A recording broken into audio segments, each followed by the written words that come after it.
আসসালামু আলাইকুম। সিডমেট স্টোর থেকে আপনাদের সবাইকে শুভেচ্ছা। আজকে আমি কিছু লাউয়ের বীজ সম্পর্কে কথা বলবো। যেমন এই লাউটা হচ্ছে আপনার চাইনিজ লাউ। এর এক একটা লাউ অনেক লম্বা হয়ে থাকে, আমাদের দেশি লাউয়ের থেকে অনেক বেশি লম্বা হয়ে থাকে, তাই অনেকে এই লাউটা চাষ করতে পছন্দ করেন। এটা খেতেও খুবই ভালো এবং বাজার মূল্য অনেক বেশি পাওয়া যায়, যেহেতু আমাদের দেশে এটা নতুন।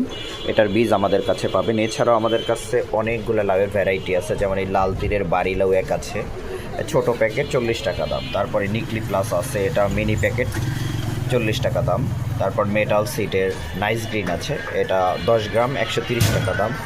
তারপরে লম্বা মার্সিন লাউ আছে সিডস মেটের, এটা মিনি প্যাকেট 30 টাকা, 10 গ্রাম 100 টাকা। তারপর পল্লবী লাউ আছে 10 গ্রামের প্যাকেট, এটাও 130 টাকা প্যাকেট। তারপর প্রোফলিক লাউ আছে চিয়াথাইয়ের, এটা একটু এক্সপেন্সিভ, এটা 10 গ্রাম 350 টাকা।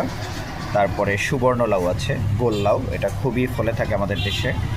চাষিরা বাণিজ্যিকভাবে চাষের জন্য এই লাউটা অনেক পছন্দ করে, বাজার মূল্য বেশি পাওয়া যায়। এটা 10 গ্রাম 100 থেকে 130 টাকা দাম। তারপরে হাজারি লাউ আছে, এটা 10 গ্রাম প্যাকেট 80 টাকা, মিনি প্যাকেট 30 টাকা। তা আপনাদের যারা লাউ চাষ করতে চান, লাউ চাষ করতে আগ্রহী, তারা আমাদের থেকে লাউয়ের বীজ নিতে পারেন।